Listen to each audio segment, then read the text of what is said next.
오늘 말씀에 보면 하나님께서 이제 다시 예레미야에게 선포를 하라고 하십니다.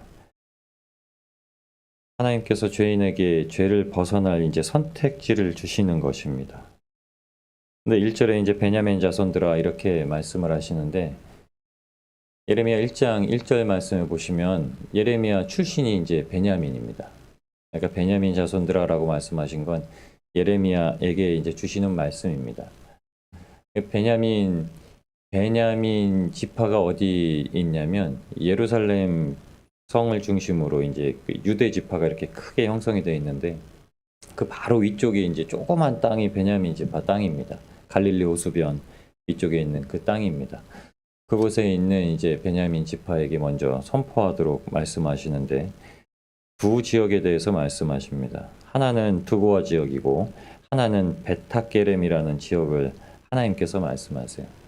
두고아가 바로 그 베냐민 지파 바로 아르편 유다 땅을 거치고 있는 그 두 곳입니다.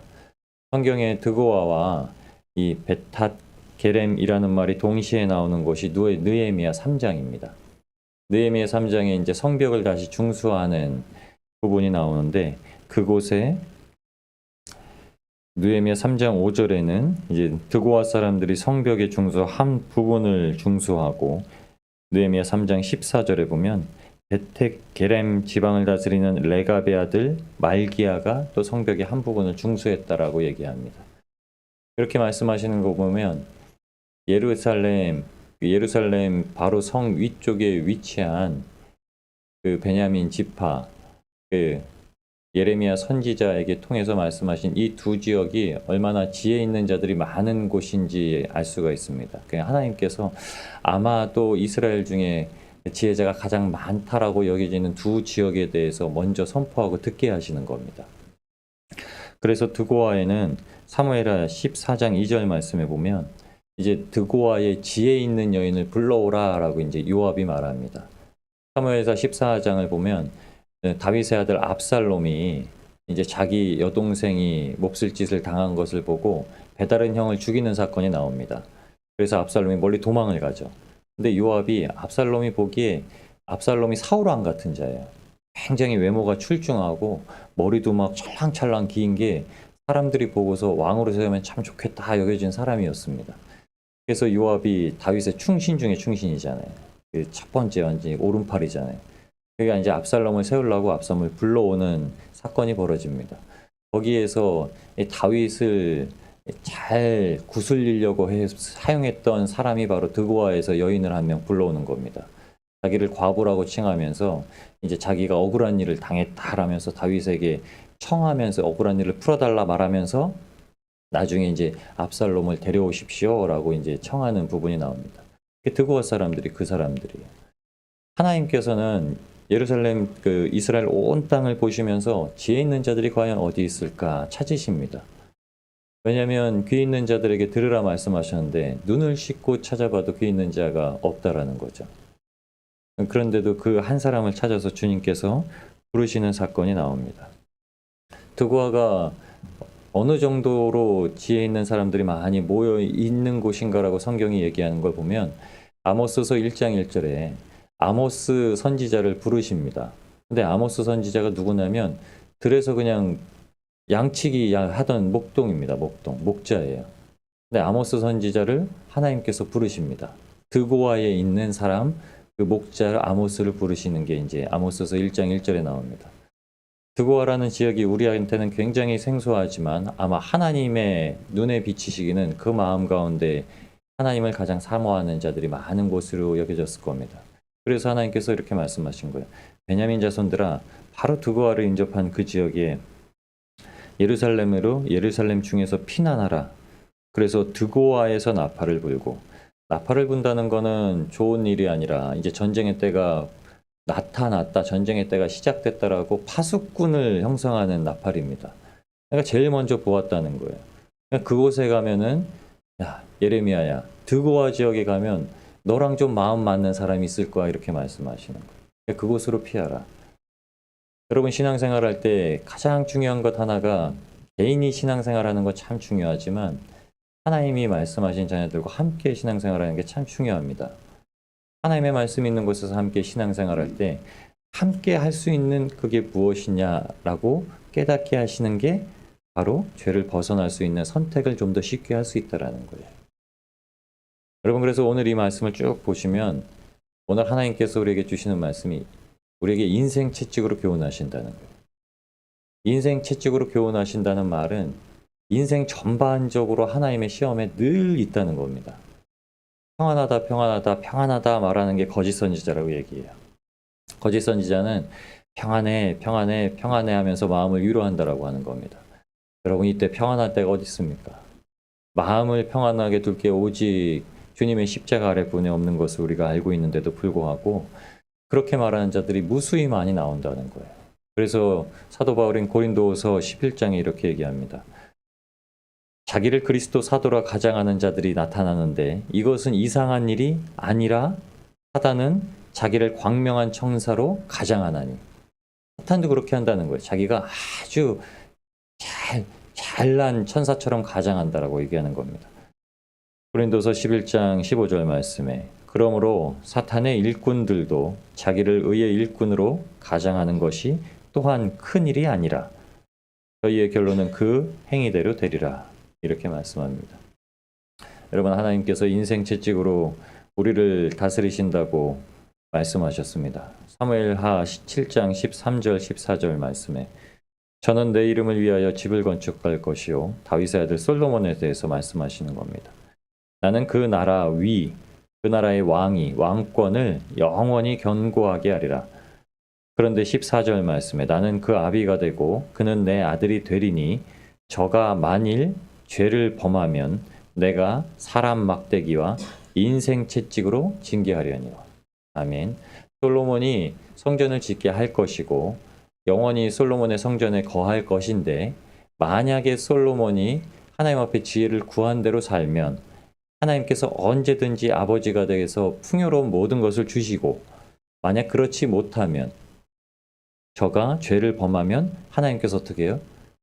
자기 아들을 정말 사랑하시는 아버지가 되셔서 그를 채찍으로 훈계하신다고 말씀하신 겁니다.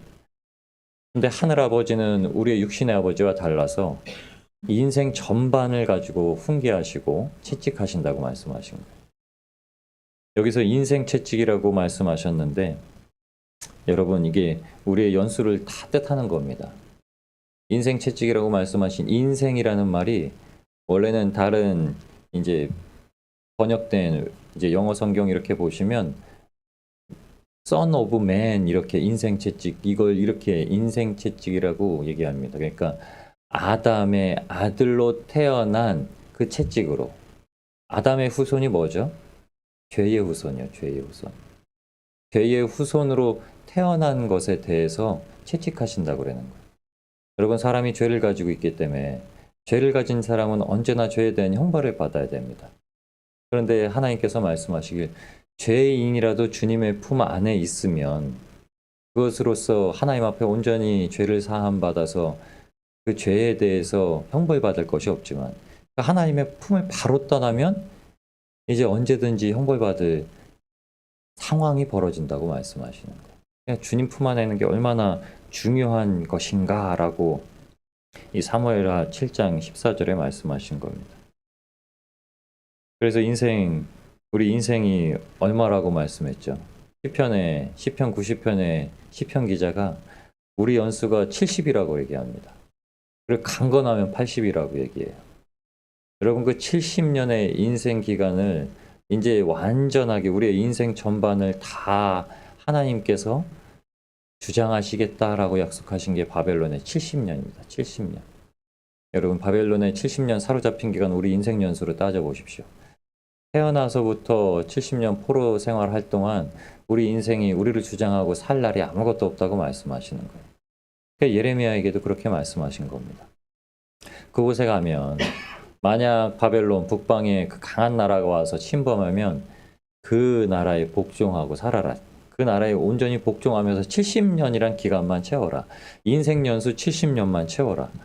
그럼 하나님께서 그 기간 포로로 살았더라도 하나님이 천국 백성으로 인도하신다고 하는 거예요. 그런데 그 선민 사상이 문제입니다. 우리는 아주 특출난 민족이야. 여러분, 그리스도인이 이 그리스도인으로서 유대인이 가졌던 선민 사상에 빠져 사는 게 제일 문제입니다. 저희는 특별한 인생입니다. 저와 여러분 특별한 인생이에요. 이 세상 73억 인구 중에 여러분 기독교인 아마 믿는 자들의 수가 아마 10%도 안 될 겁니다. 뭐 수적으로 계수하면은 그리스도인들 그 수를 늘리려고 막 카톨릭 교도들, 그냥 성당 다니시는 분들, 그리고 좀 유사한 뭐 파생된 그런 사람들까지 다 해서 그리스도인이라고 칭하는데, 여러분 정말 예수 그리스도의 도를 따라가는 사람들을 따지면 그 수가 아마 적을 겁니다. 아주 특별한 사람들이에요. 채 10%도 되지 않을 겁니다. 5% 될까요? 1% 될까요? 여러분이 일본이나 뉴욕이나 영국의 대도시나 그리고 하물며 서울이나 믿는 자들의 수가 얼마나 될까요? 벌써 십수년 전부터 그 대도시의 그리스도인의 수가 0.03%, 0.01%입니다. 100만 명이 사는 도시에 그 도시에 한 1000명? 100명? 300명? 이게 믿는 자의 수라고 얘기하는 거예요. 통계치입니다. 사람이 가지고 있는 통계치가 그 정도인데 하물며 마음에 하나님께서 사람의 중심을 보시는 하나님이 보시기에는 그 통계치가 얼마나 되겠습니까? 0.0001%가 될까요? 저와 여러분이 그 가운데 포함되셔야 됩니다. 그 가운데 포함되시는 인생으로 사셔야 됩니다. 여러분 우리가 그래서 육신의 장막을 주신 동안에 우리가 정말 포로 생활할 것인가, 아니면 포로 생활 가운데 하나님께서 세우시는 그 일꾼과 능력자로 설 것인가? 그 가운데 두 번째로 서셔야죠. 다니엘이 포로의 기간 때 끌려갔습니다. 근데 다니엘이 정한 게 그거 하나예요. 우상에게 절하는 범을 죄를 범하지 아니하고 왕실에서 나오는 것들을 먹지 아니하고 우리가 오직 하나님의 향한 마음으로 정한 음식만 먹겠다. 다니엘을 들어 쓰시고 다니엘의 세 친구를 들어 쓰셔서 마지막 때 이제 하나님께서 허락하신 때에 하나님께서 허락하신 이방 일꾼을 통해서 다시금 돌아오게 하십니다. 여러분 오늘 본문에도 다 이렇게 말씀하시는 거예요. 이 예루살렘, 이스라엘을 공격하는 자들, 이 북방에서 오는 큰 파멸을 몰고 오는 사람들이 얼마만큼 일을 하냐면 쉬지 않고 일을 한다고 3절부터 얘기를 하는 겁니다. 야, 날이 저무는 게 너무 아까워, 이렇게 얘기하는 거예요. 밤낮 없이 저곳을 쳐가지고 하나님께서 나에게 감동 주신 대로 이렇게 음성을 고백하는 게 아니라, 야, 내가 저곳에 가가지고 모든 걸 침략하고 창탈해야지 막 이 생각을 갖는 게 하나님이 심어주셨다는 거예요. 악인한테 하나님께서 선인을 쳐서 세우기 위해서, 인생 채찍으로 징계하시기 위해서 악인을 들어 쓰실 때 악인의 마음은 그렇게까지 열심을 낸다라는 거예요. 그러니까 우는 사자처럼 아주 여러 곳을 두루다니면 삼킬 자를 찾는 사단이 쉬지 않는 이유가 그거라는 거예요. 사탄은 자기 마음의 욕심을 채우려고 그렇게 돌아다닌다는 거예요. 하나님의 열심으로 돌아다니는 게 아니라 그가 자기 마음의 욕심을 채우려고 돌아다닌다는 거예요. 여러분, 그런데 우리 인생이 하나님의 마음에 감동되어서 살면, 우리 열심, 내 것을 만족하기 위해서 열심으로 돌아다니면 사람이 기진맥진하죠. 그런데 하나님께서 말씀하시는 것을 채우기 위해서 돌아다니면 사람이 기진하지 않게 된다고 말씀하시는 겁니다. 마태복음 24장 12절 13절 말씀이 마지막 때는 어느 때까지입니까? 라고 묻는 제자들에게 예수님께서 이렇게 경고하십니다. 불법이 성함으로 많은 사람이 사랑이 식어질 텐데 끝까지 견디는 자는 구원을 얻으리라. 여러분, 저와 여러분의 삶이 인생 채찍으로 날마다 징계하시려고 할 때 성령의 힘입어서 끝까지 견디시는 그때, 사랑 가지고 끝까지 견디시는 그때까지 가셔야 됩니다. 그래서 24장 16절에 보면 그때 유대에 있는 자들이 산으로 도망할지어다 라고 말씀하시는데, 산이 회파됐죠. 산이 회파됐습니다. 산은 오늘 말씀하시는 것처럼 이 아름답고 묘한 산, 시온을 뜻합니다. 시온은 성경에 말하는 헤르몬산입니다. 헐몬산. 시편 133편에도 나오는 헐몬산. 그 이스라엘 지경 중에 가장 높은 산, 만년설이라고 불리는 맨 꼭대기에 눈이 항상 있어서 거기서 굉장히 시원하고 생명수 샘이 흘러내리는, 물이 흘러내리는 그 산을 말하는데, 그곳에 항상 율법이 있다라고 이렇게 얘기합니다. 이사야서 2장 3절 그리고 미가야 4장 2절에 보면 이 곳이 나옵니다. 이사야 선지자하고 미가 선지자는 북이스라엘이 이제 멸망할 그때에 북이스라엘의 멸망을 계속 선포하면서 회개를 선포한 선지자입니다. 동일한 시기에 활동했던 두 선지자예요. 근데 이사야서 2장 3절, 미가야 4장 2절이 똑같은 말씀 기록하고 있습니다. 보시면 똑같은 말씀을 기록하고 있어요. 이사야 2장 3절 말씀 먼저 읽어드릴까요? 많은 백성이 가며 이르기를 우리가 여호와의 산에 올라가서 야곱의 전에 이르자, 하나님의 전에 이르자. 이거 찬양으로도 많이 부르시는 구절입니다.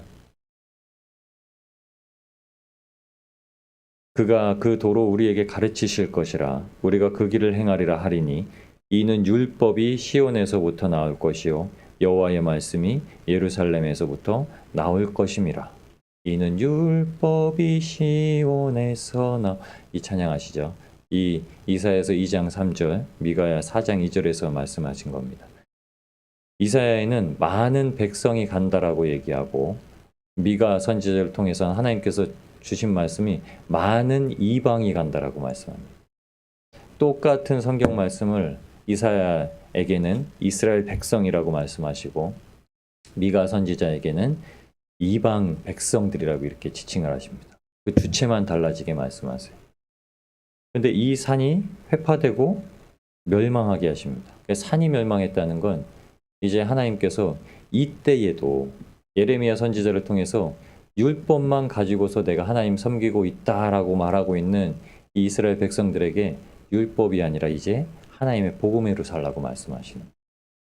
갈라디아에서 3장 4장 말씀이 계속 이것을 말하는 겁니다. 사도 바울이 율법에 머물다가 복음에 깨지고 나니까 이제 율법의 성취는 예수님께서 완성하셨다. 사람이 율법으로 사는 게 아니다. 사람이 그것만 달달달달 초등학교 때, 중학교 때, 고등학교 때 그냥 문제 정답만 사는 인생이 아니라 근데 그 과정이 무엇인지를 정확하게 보면서 사는 인생 됐다라고 말씀하시는 거예요. 그러니까 이게 인생 채찍입니다. 하나님께서 인생 채찍으로 인생을 돌아보게 하시니까 인생을 하나님의 복음 안에서 어떻게 바르게 살아야 되는지 알게 되었다고 말씀하시는 거예요. 갈라디아서 5장 16절 말씀에 이렇게 얘기합니다. 내가 이르노니 너희는 성령을 쫓아 행하라. 그리하면 육체의 욕심을 이루지 아니하리라. 아멘. 이 말씀하신 이후에 이제 육체의 열매, 성령의 열매를 사도 바울이 언급하고 비교하면서 얘기합니다. 여러분, 우리가 육신을 벗고 성령으로 살도록 주님께서 오늘 우리 영에게 오늘 이 말씀을 통해서 이야기하고 계십니다. 들을 귀 있는 자 들으라 이렇게 말씀하시죠. 10절에 오늘 본문 말씀 10절에 이렇게 얘기합니다. 내가 누구에게 말하며 누구에게 경책하여 듣게 할꼬? 과연 누구에게 말하여 듣게 들을까? 여러분에게 말씀하셔서 지금 여러분한테 들으라고 저한테 들으라고 말씀하시는 거죠. 그 귀가 할례 받지 못하였으므로 듣지 못하느니라. 여호와의 말씀을 그들이 자기에게 욕으로 즐겨 아니하니. 여러분, 우리에게 오늘도 우리의 인생을 하나님께서 하나님의 말씀을 즐겨 듣고 살면 그 인생이 복된 인생이요 하나님 앞에 성령으로 충만한 인생 될 것이고, 오늘 우리에게 주시는 말씀을 듣지 못하면 하나님의 말씀을 즐기지 아니하고 욕으로 여기며 거부하는 인생이라고 말씀하십니다. 우리가 오늘도 하나님의 말씀을 따라서 오늘 하루를 살아가실 때에 오늘 이 말씀 즐겨 하시고 하나님과 동행하시는 복된 하루 되시길 우리를 구하신 예수님의 이름으로 축원합니다.